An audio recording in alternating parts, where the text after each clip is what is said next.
Olá pessoal, é um prazer muito grande sempre estar com vocês. Hoje nós vamos conversar mais um pouco, mas como faz já tempos que a gente não retoma essa introdução, que o canal não é um canal religioso, o canal Ivani Marchese, ele pretende contribuir para o desenvolvimento de uma cidadania cósmica, que é aquela cultura, aquele sentimento que se entende, irmãos, todos os reinos que existem na Terra, do mineral, do vegetal, do animal, ao hominal, aos anjos e os mundos mais adiantados ou mais atrasados que este e dentro destes também. Eu não sei se é sob o influxo da independência, que completou 200 anos, eu recebi muitas, eu não digo assim, pedidos, mas instâncias, recomendações de ligar o seguinte ponto, de Paulo de Tarso à Inconfidência Mineira. Separam isso nada mais que 1700 anos, um século e meio, por aí. Então, como é possível Paulo de Tarso ser ligado à Inconfidência Mineira? Para tanto, eu tive que recorrer a esta fonte, cujo livro foi ditado por Tomás Antônio Gonzaga, o cancioneiro da Inconfidência Mineira, que se reportou a vidas passadas. Esse livro faz parte de uma trilogia que eu recomendo, não sob o ponto de vista literário, não. Eu não estava interessado nisso, mas sim, isso contribui também para o valor da obra. Mas sobre o ponto de vista mesmo, da prova das reencarnações, do conhecimento das reencarnações, da lei do karma e da necessidade sempre do autodesenvolvimento. Então eu recomendo a leitura. O livro chama A Moça da Ilha, psicografia de Mariluza Moreira Vasconcelos, ditado por Tomás Antônio Gonzaga, e também o fez o ditado de uma outra obra que ela mesma psicografou, chamado de Mário a Tiradentes, e finalmente Confidências de um Inconfidente, que me parece ser o primeiro dessa trilogia. Então nós vamos começar agora a discorrer sobre essa obra que eu mostrei aí para vocês. Primeiro, vamos entender como é que era a sociedade greco-romana no tempo de Cristo e depois de Cristo, porque esse drama que vai ser discorrido agora aconteceu no século II do ano do nascimento de Cristo, portanto há 200 anos. Tudo começou com o Evangelho de Lucas, ou Paulo de Tarso nos Atos dos Apóstolos, quando ele foi pregar na Grécia. Antes, porém, vamos falar da sociedade greco-romana. Tanto em Roma Antiga como na Grécia, os costumes eram muito diferentes do que os admitidos pelos cristãos. E isso foi choque e mortes de muito cristão, mas não só por questões ideológicas, sobretudo por questões de poder e para pilhagem de riqueza. Porque a ganância, o apego ao dinheiro a qualquer custo, eu digo que o erro é o a qualquer custo. Nunca dá certo para um lado. E também, com o correr do tempo, para o outro lado que disso se valeu. Então, é basicamente isso. A sociedade era uma sociedade patriarcal, mulher entendida como objeto, como coisa, como uma cadeira, e o mais forte entendido como o senhor de vida e morte sobre essas mulheres, esses servos, estes escravos que lá existiam. Enfim, era a sociedade da época, um costume sexual muito diferente dos cristãos, que eram monogâmicos, e eles eram poligâmicos, um divórcio, um desprezo de mulher muito comum, sem precisar de motivo, e isso tudo não era dos preceitos, e não são, do Cristo, que fala que todo mundo tem que ser amado e respeitado. Então, Veja bem, os princípios da sociedade desta época vão levar a entender muitos atos dos envolvidos nesta trama.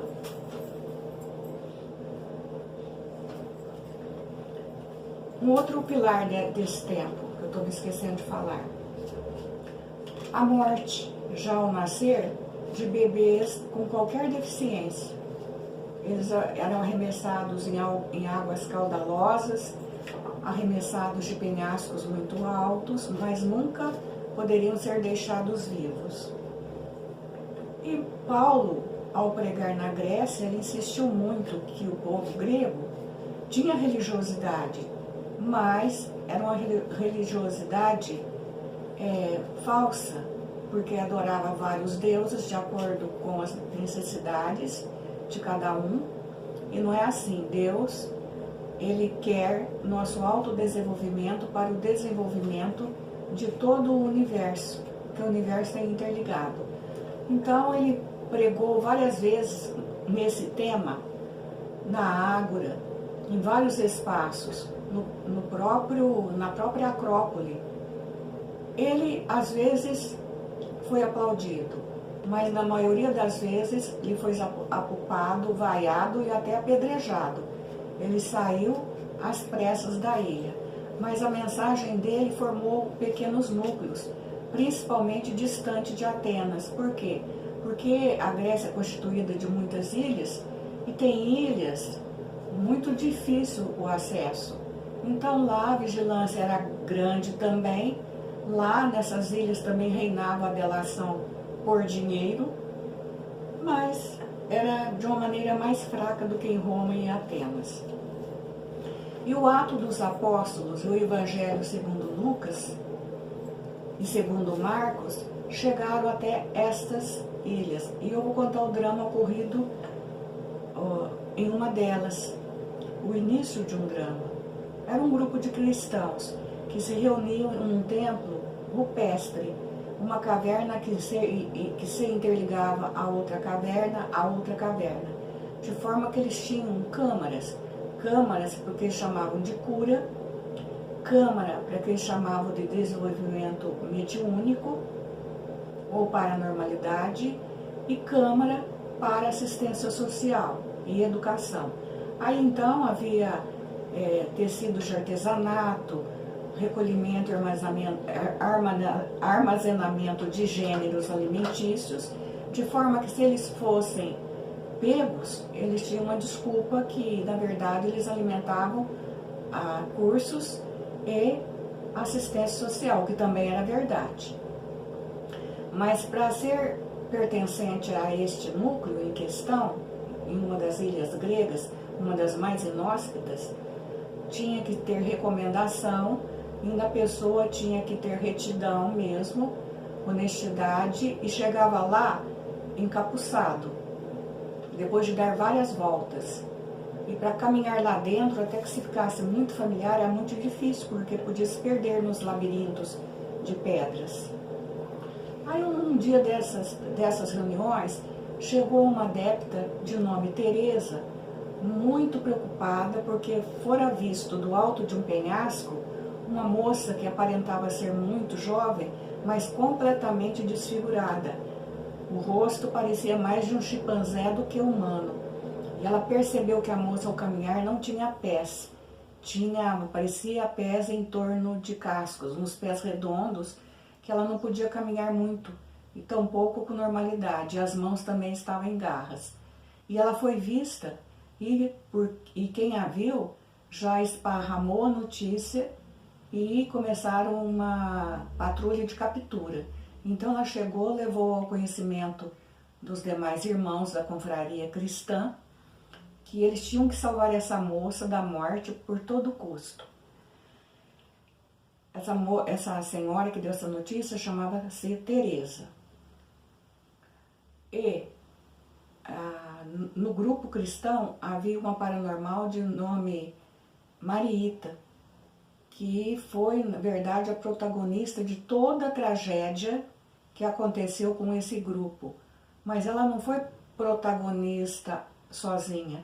Ela foi protagonista com todos os seus corpos, que eram muito voluntariosos, muito impetuosos e também muito apegada a seus pontos de vista, a ponto de não enxergar mais o que era uma cultura diferente da sua. Não que isso fosse justificativa para que tudo o que eles viveram, conforme eu vou relatar muito rapidamente aqui hoje. Aí, ouvindo Dona Teresa, Marieta se destinou a outra câmara e entrou numa das faculdades que lhe eram mais fortes, em desdobramento. Em desdobramento, ela procurou saber, ela já saiu com um objetivo, ela procurou saber qual seria uma entrada viável para o esconderijo da moça e onde a moça vivia e como. Aí ela percebeu, porque ela tinha aquela faculdade que ainda hoje alguns têm, embora muito pouco, de ver no ácaso, ou no acástico, ou no acacho. Pouco importa, é a região onde ficam arquivadas as lembranças, quer seja em uma das claridades da lua, quer seja na claridade do nosso fluido universal ou éter, ou mesmo nos pensamentos de alguns protagonistas que vivenciaram esse drama. Enfim, ela viu. Ela chegou até onde a moça chorava muito, com muito medo, estava faminta porque não podia sair para caçar, porque não havia como chegar até a caverna onde a moça, de nome Leila, estava aí sozinha, se não fosse por um penhasco muito íngreme, tanto para descer quanto para andar. Então, como que ela ia se alimentar? Como que ela ia resgatar água potável? Não tinha como. E essas lembranças ela guardou e ao despertar ela relatou para o grupo. O grupo imediatamente disse que eles resgatariam a qualquer preço a moça. Dinheiro para um barco para chegar na entrada que a vidente indicou a Marieta. Eles não tinham, porque eles tinham também um fundo participativo entre eles. O difícil era escalar as pedreiras. Morro acima, não era morro, era verdadeira montanha mesmo, penhascos.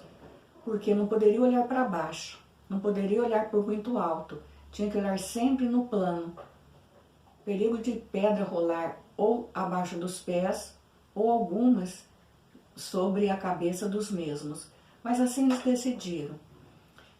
Em cada reunião eles avançavam um pouco do plano.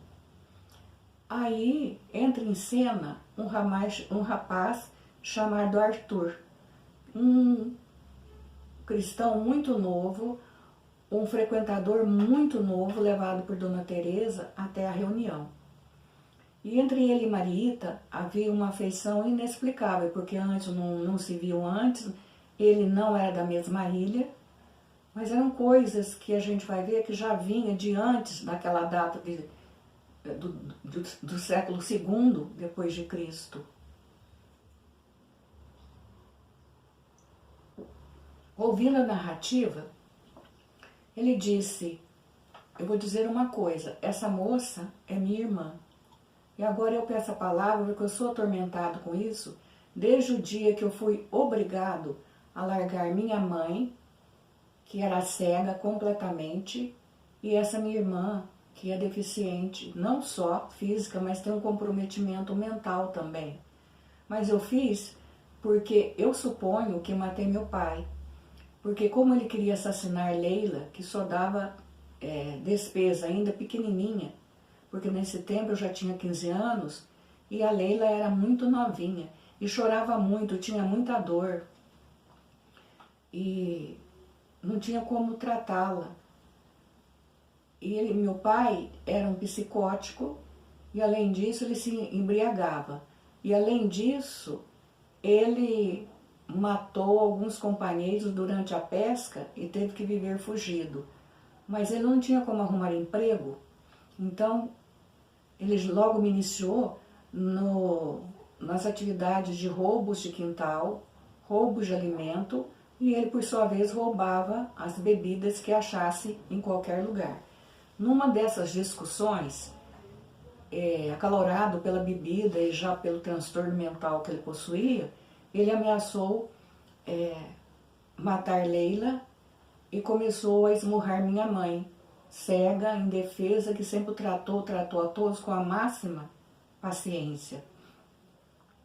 E eu fui defender ele, ele começou também e querer me matar. E ele era mais, apesar de bastante desgastado pelo álcool, pela vida precária, ele era bastante forte, mais forte que eu. Então o que fiz? Numa das quedas eu peguei um pedaço de pau e bati na cabeça dele. Ele ficou sangrando e desacordado. Aí a minha mãe falou, sabia que isso ia acontecer. E para isso eu me preparei, toma essa trouxa, esses alimentos, essa pouca água e vai embora. Mas eu matei meu pai, como é que nós vamos fazer? Como é que você vai fazer? Ela falou, não matou.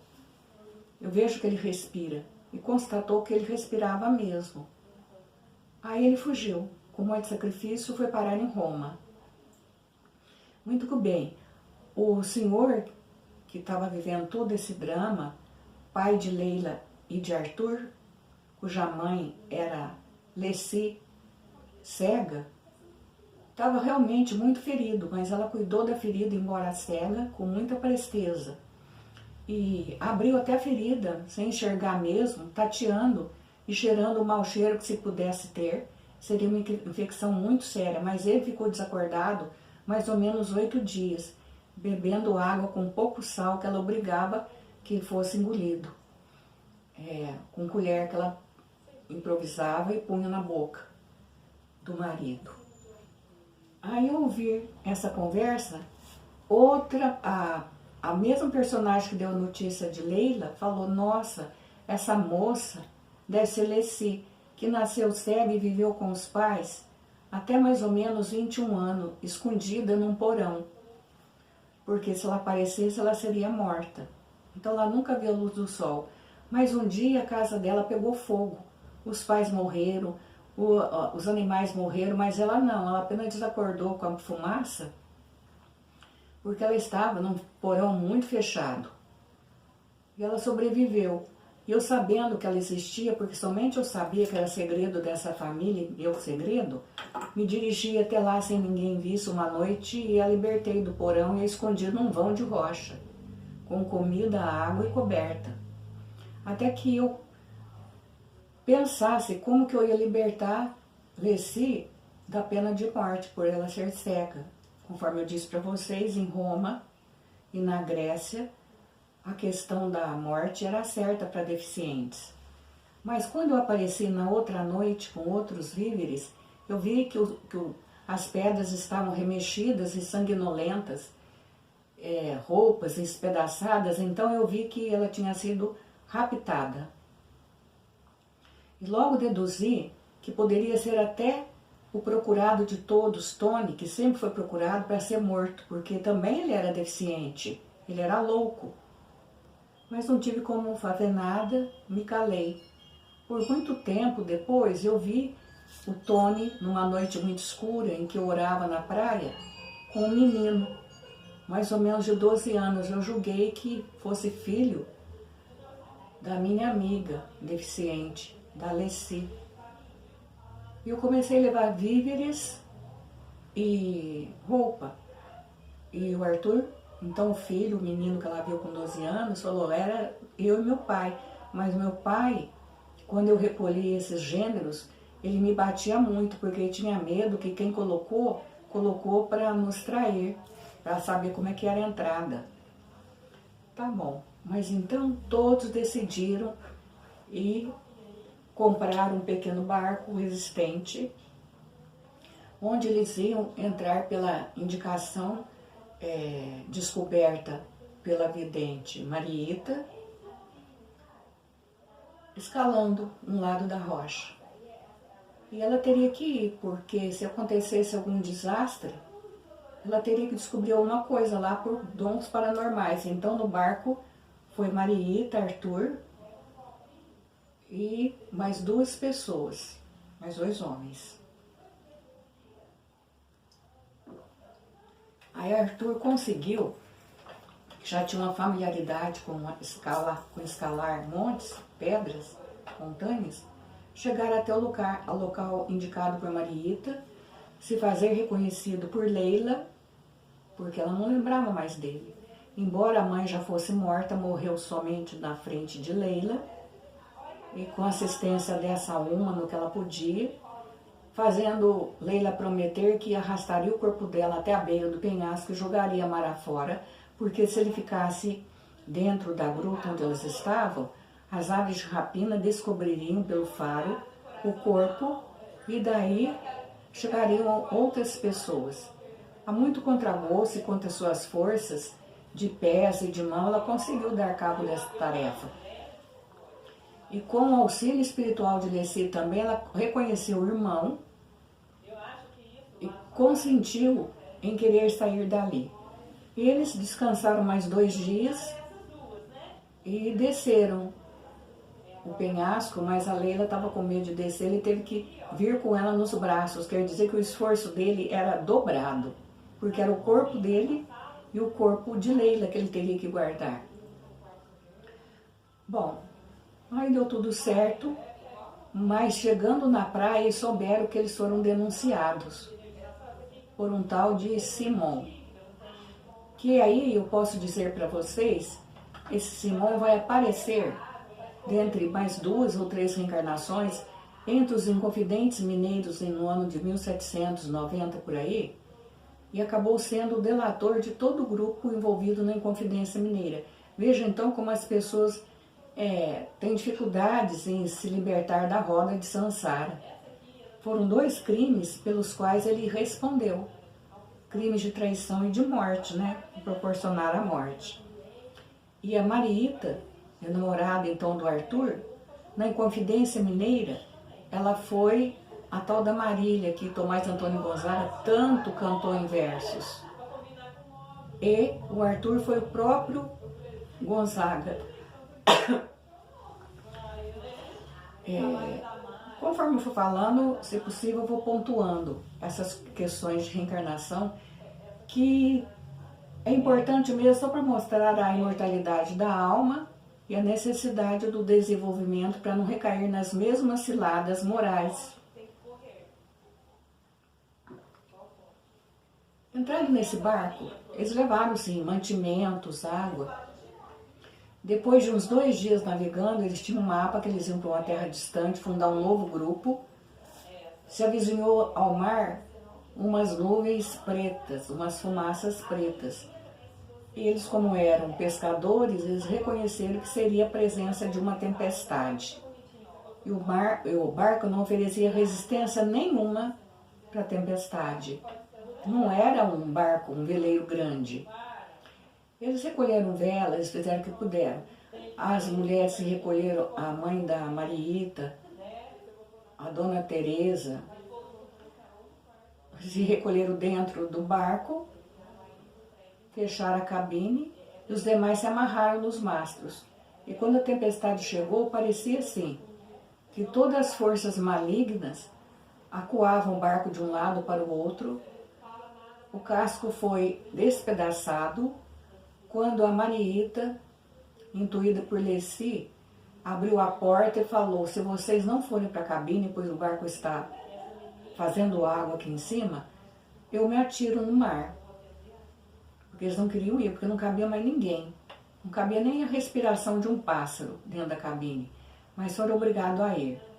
E nesse momento o barco mesmo perdeu o último leme e ficou à deriva. E eles ficaram dias sem água, sem comida, sem ar suficiente, alguns já febril, até chegar na praia. Essa praia era a praia do Porto de Ostia, na Itália. Então eles rumaram da Grécia para uma praia romana, sem nenhum rumo. O barco os levou até lá, foi arremessado na praia.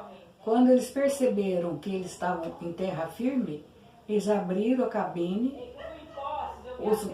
O seu Venâncio, que era o líder cristão do grupo, e o pai da Mariita, já chegaram desmaiados.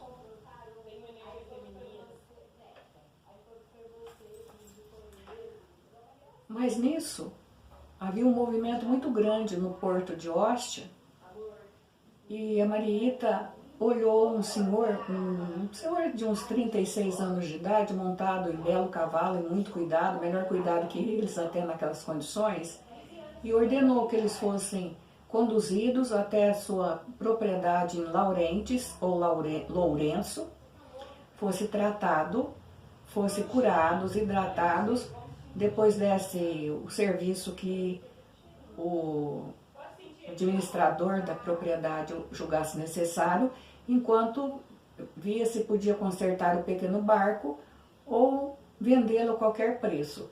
E assim foi feito. Esse senhor chamava-se Glauco. Era um senhor de porte desenvolvido, muito saudável, de traço muito harmonioso, olhar muito firme e penetrante, que inspirava bondade, mas também temor. Na Inconfidência Mineira, esse Glauco foi o Tiradentes, que foi traído também, lá como vocês sabem que estudaram história, por Joaquim Silvério dos Reis. Que nesse tempo foi Timon que traiu esse grupo. E aí eles ficaram trabalhando na propriedade, os rapazes, porque a Marieta tinha irmãos, Fábio, um pouco mais que adolescente, e Marcos, já na idade adulta, muito belo, de corpo e de rosto e de expressão, e de caráter também.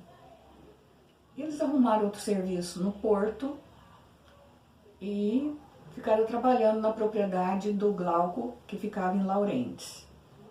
Até que um dia o Glauco recebeu uma visita muito espalhafatosa, de um moço, já também em idade madura, mas não tanto, que era muito alegre, muito justo, e de muita palavra, mas todo mundo avisou que era muito cruel. Principalmente em caso de traição, em caso de orgulho ferido.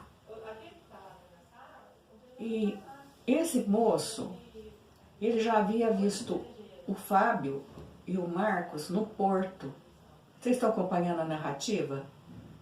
Porque eles trabalhavam na herdade do Glauco, mas também trabalhavam no porto porque eles queriam comprar também uma propriedade, que eles eram agricultores.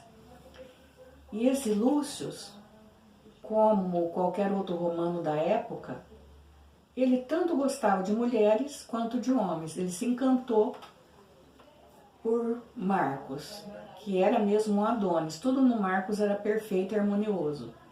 E ele tinha a seu serviço, o Lúcio, um escultor, que procurava um rapaz de escultural para compor uma estátua que ia ser doada para um dos templos romanos. Aí, aliando o seu interesse pessoal na figura do Marcos, com a necessidade de ter um modelo perfeito, ele contratou o Marcos por levada soma para ser modelo de um pintor cujo nome era Apolônio. Muito bem. Até no dia que em visita a Lúcio conheceu a irmã do Marcos, a vidente chamada Marieta, da qual estou falando. Que vou repetir, era apaixonada por Arthur e Arthur por ela. Só que o Arthur nunca pediu em casamento porque ele tinha medo de ter filhos como a Leila. Porque ele temia ter esse gene hereditário, porque a mãe era cega e a Leila nasceu com todas essas dificuldades. Aí o Lúcio também quis que o moço fosse amante dele. Mas o Lúcio não usava de violência para obter os seus amantes ou as suas amantes.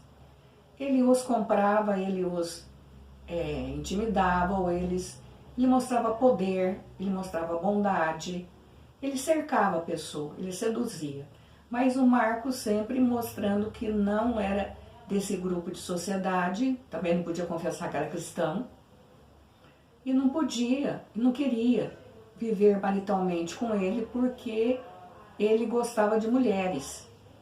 E o mesmo apelo ele mais tarde fez para Marieta, porque ele percebeu também que entre a Marieta e o Arthur havia um laço afetivo, embora não concretizado.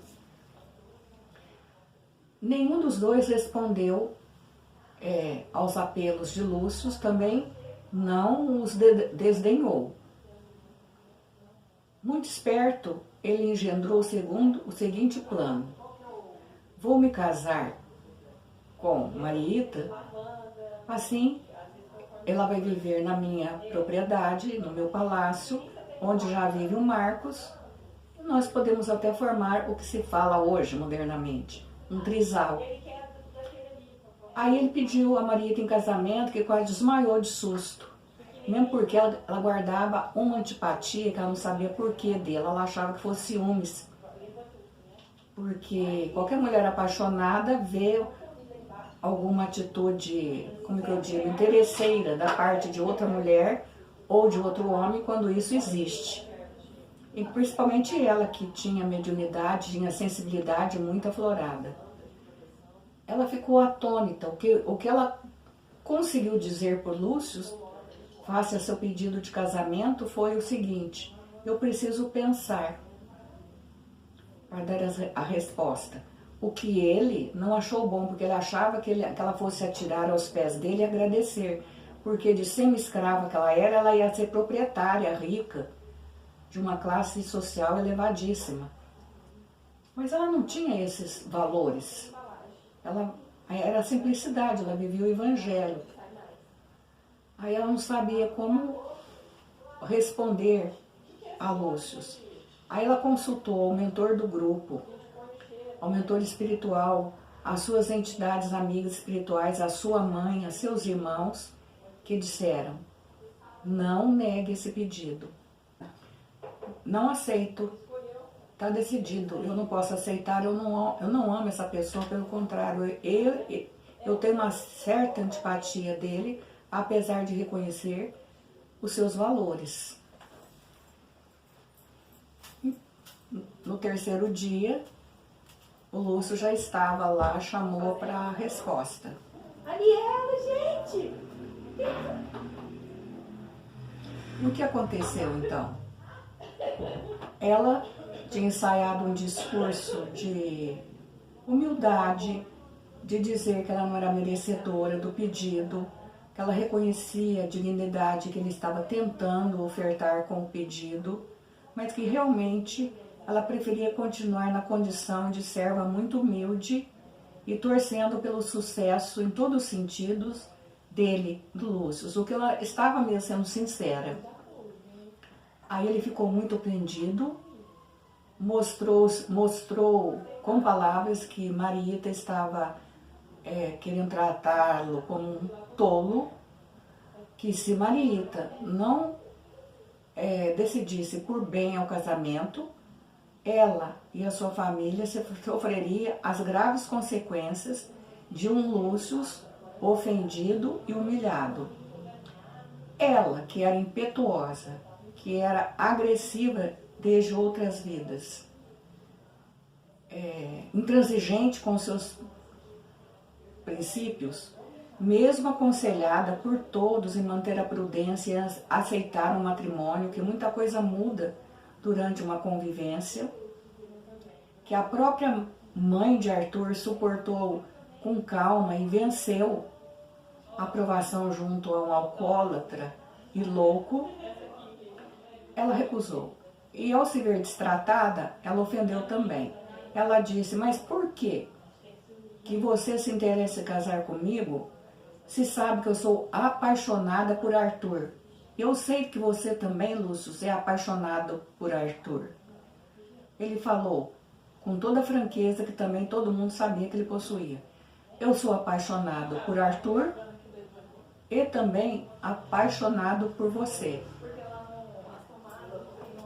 De fato que, ao propor-lhe casamento, eu desejava mesmo tê-la como esposa, pelas suas qualidades morais e pela sua beleza. Mas agora está decidido. Você e sua família estão sobre a minha vigilância e não mais sobre a minha proteção.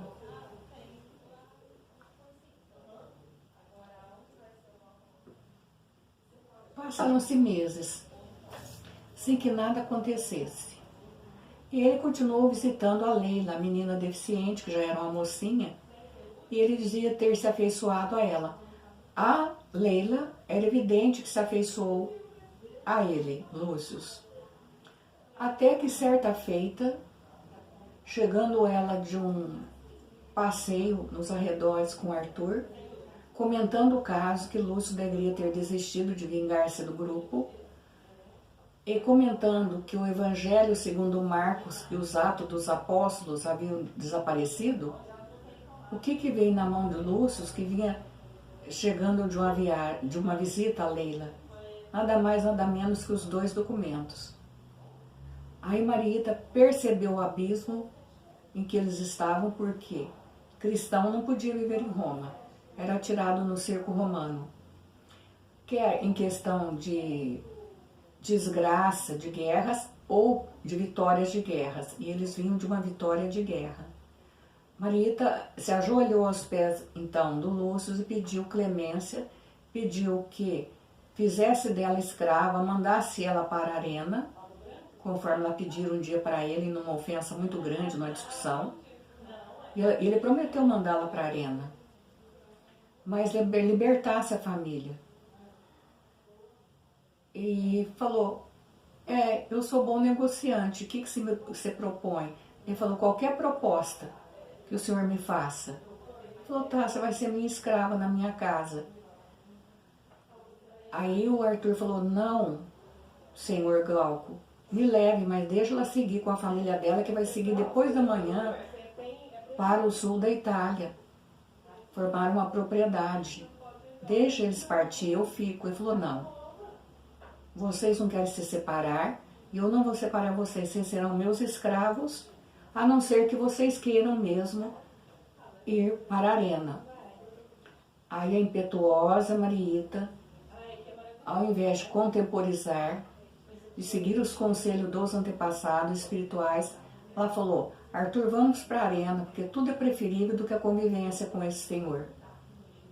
E foram presos imediatamente ela, Leila, Arthur, o seu namorado, o Sr. Venâncio, que era o guia o espiritual material do grupo, a mãe, enfim, todo mundo envolvido nessa trama.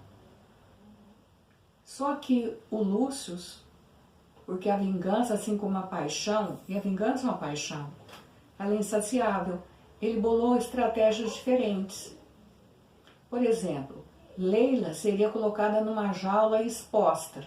Se alguém quisesse comprá-la, como poderia também, que era costume da época, seria libertada para divertir o povo, como se fosse um animal defeituoso. O Arthur foi levado para assistir, morrer em último lugar, assistir todo o tormento da Leila, do Marcos e do Fábio, porque eles eram os 3 irmãos. Mas nisso, tudo isso porque eles foram capturados também de uma fuga que eles tiveram. Porque ela prometeu ser escrava, mas ela não aguentou, ela fugiu. E ficou só o Marcos. O Marcos, então, foi capturado porque também fazia parte, era cristão. Mas nesse ponto, ele tinha conseguido, a pedido da própria Marieta, e orientado pelo escultor que cunhava a imagem do Marcos. Lembra que eu falei que o Marcos era modelo de um escultor, empregado de Lúcio? Conseguiu o salvo-conduto do imperador para a família. Só que houve uma confusão na porta do circo romano, lá do Coliseu, e atrasou a entrada dele. Quando ele chegou na arena, um leão já atacava a Marieta. Ele se atracou também com esse leão, como um dia ele fizera numa praia em que eles chegaram, com um touro, e segurou o touro à unha. Daí também a forte impressão que ele cunhou no Lúcio desde o início, mas foi atacado por um segundo leão, enquanto que um tigre estraçalhava Marieta. Ele também foi estraçalhado. Claro que tiveram o amparo necessário, né, um amparo cristão, um amparo espiritual, e foram levados para colônias de tratamento. E Leila e Arthur foram perdoados por Lúcio. Quem diria? Só que Leila começou a entrar em convulsão e morreu nos braços de Arthur, já fora do Coliseu. E o Arthur ficou vagando. E a ideia dele era só de se vingar do Lúcio. E o patrão deles, o Glauco, que os acolheu desde o primeiro naufrágio, queria vingar uma morte muito cruel do único filho que ele tinha, chamado Júlio. Esse Júlio foi traído por um cara que era de confiança do Lúcio, que o indicou para o Glauco. E esse menino, tudo que ele queria ser soldado, igual o Glauco, o Júlio. Ele falou, vou levar você com o seu pai, porque tudo que o Glauco não queria era que o menino fosse soldado. Era o seu sentido paterno. Quando o escravo disse, vamos que eu levo você até ele vai ficar muito orgulhoso, era tudo que ele queria, ele foi. Mas à medida que eles andavam, ao invés de se aproximar do campo de batalha, eles se aproximaram à floresta, onde havia um grupo de mercadores de escravo. E o rapaz lutou muito porque ele se preparava para ser militar, causou ojeriza de todos. 2 amigos que seguiram junto nessa cilada tiveram a língua cortada e ele o nariz cortado e o rosto todo deformado, mas eles foram achados por Marcos e uma patrulha. Então por isso que o Glauco deu o salvo-conduto para perdoar essa família, porque ele daria o salvo-conduto para qualquer gladiador, para qualquer pessoa, que nem fosse assim, o último dos últimos, se indicasse quem, se encontrasse quem foi que indicou esse escravo, porque ele não sabia a procedência desse escravo traidor. E sabe quem indicou? O Lúcio, porque também não sabia. Olha que trama. O que aconteceu? O Arthur, cego de vingança, foi no palácio e delatou o Lúcio. Aí o Glauco prometeu uma quantia muito grande, deu uma quantia muito grande para ele, que ele nem aceitou. Ele jogou por ali mesmo, porque ele não queria mais viver, queria vingança. E ele foi então atrair o Lúcio escondido, estava escondido num casebre, dizendo que eles iam fugir, porque é interessante que o Lúcio tinha um amante escravo que estava com ele em 10 anos. E o Lúcio não tratava ele bem, não maltratava, não chicoteava, dava regalias, mas tinha o maior desprezo por ele. E ele sempre fiel. Então ele prometeu para o Marcos que podia contar para o Glauco onde o Lúcio estava, desde que fosse junto, fugisse junto para a terra distante, porque ele sozinho não ia dar conta do temperamento e do gênio do Lúcio. E ele foi. Então, mas ele foi com outras intenções, de chegar na praia e matar o Lúcio. E assim que o Lúcio começou a sair da praia para entrar no barco, o escravo estava de costa, ele atacou o Lúcio com uma paulada e o Lúcio desmaiou. E aí todo o grupo cristão que foi trucidado na arena, inclusive a Marieta, veio até ao Arthur para impedir que ele matasse o Lúcio, porque ele ia desferir o segundo golpe. A Marieta falou, mas você está cavando um abismo sempre maior entre nós dois. Quando nós vamos ser felizes? Com essa morte tão covarde pelas costas sobre esse algoz. Está certo que ele nos trucidou a todos de maneira muito cruel, mas é preciso reconsiderar em nome da nossa felicidade. Nesse ponto, ela se materializou para reforçar as suas súplicas em favor do Lúcio, que era na verdade o algoz deles. E na verdade o Lúcio, quando indicou o escravo traidor, assassino do Júlio, filho do Glauco, não fez por mal. Ele achou que o homem era esperto, bom guerreiro, e era, mas não sabia desse caráter de traidor. Assim, eles partiram no barco, chegaram em terra muito distante e, em virtude do golpe, o Lúcio ficou cego. Aí nessa ilha havia poucas pessoas. Eles podiam viver o cristianismo livremente. Eles quem? O escravo e o Arthur. Cuidavam do Lúcio. O Lúcio envelheceu rapidamente, cego, dava muito trabalho, irascível. O escravo logo morreu, que a vida era muito difícil. Ficou o Lúcio sob a guarda e proteção de quem? Do Arthur. Veja como as coisas de assassino de toda a família, do grande amor de Arthur, ele virou assim, protegido. Porque ficou doente também, se cobriu o corpo todo de lepra, e o Arthur velou até a morte dele. E até levava ele para alguma reunião cristã, e ele ria, ele zombava, porque ele não acreditava nem nos próprios deuses romanos. Aí no final, já estava assim, nos dias dele morrer, ele disse assim para o Arthur: eu gostaria que se perdoasse e esquecesse tudo o que houve. Porque foi uma precipitação de coisa. Eu sempre muito orgulhoso e teimoso, e a sua namorada também. Na verdade, nós dois fabricamos todo o desastre. E eu soube também que as minhas terras lá em Laurentes, o imperador passou no nome do Cornélio. Cornélio era um que também falou para o Glauco, que foi o Lúcio que indicou o escravo assassino do filho dele. E o Glauco, em recompensa, doou todas as minhas terras para ele. Aí o Arthur falou: o que você tem agora contra o Cornélio? Muito ódio? Eu não. Eu não tenho ódio do Cornélio não, porque eu tô para morrer mesmo, muito velho. Eu não ia levar a minha essa propriedade, eu não tenho herdeiros. Então deixa com ele mesmo. E assim ele terminou na ilha, e um pouco depois terminou também o Arthur. O Arthur, como eu falei, foi, na Inconfidência Mineira, o Tomás Antônio Gonzaga, o Lúcio, essa pessoa também controvertida, com qualidades muito fortes, boas, como, por exemplo, o amor à palavra, a honestidade e sérios defeitos de caráter, voltou aleijadinho. O pintor da Inconfidência Mineira. Por quê? Porque ele fez mutilar duas pessoas saudáveis, né? Que foi o Marco e a própria Marieta.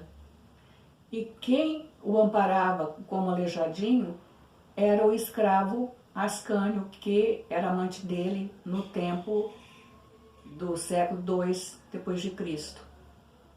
Então vê como certas afeições são mantidas, como é difícil fugir à roda de Sansara, a não ser com muita boa vontade e até uma certa humildade, uma certa disciplina de vencer as má tendências. Então, dessa maneira, eu ligo Paulo de Tarso, que escreveu os Atos dos Apóstolos, que também escreveu parte, mas não aceitou a autoria, do Evangelho segundo Marcos, evangelista, e do próprio Lucas. Lucas, o Paulo chamava de médico das almas, e Marcos, o evangelista, o Paulo de Tarso chamava o nosso médico amado. E assim eu encerro essa live. Recomendo mais uma vez a leitura da trilogia A Moça da Ilha, de Mário a Tiradentes, que foi ainda uma outra encarnação desse grupo antes de chegar na Inconfidência Mineira. Espero que tenham gostado, porque mais do que nunca as bases espirituais têm que estar desenvolvidas nesse planeta, porque só isso nos dá a força de suportar o sofrimento e vencer a batalha interior da nossa autodisciplina. Espero que vocês compartilhem o canal, que chame outras pessoas para inscrever-se nele. Porque se gostar e compartilhar, sempre a porcentagem do repasse, do comparecimento, da prosperidade de qualquer ideia, de qualquer evento, é de 10% sobre o total. Então, quanto mais gente assistir, quanto mais gente compartilhar, significa que está sendo aceito e mais pessoas têm condições de disseminar essas ideias. Muito obrigada a todos, fiquem com Deus, e eu termino sempre como Paulo dizia: andai como filhos da luz, porque aquele que anda imprime sinais por onde passa. Como esse grupo do qual hoje eu preenchi esses minutos de fala. Deixaram marcas por onde passaram. Obrigada.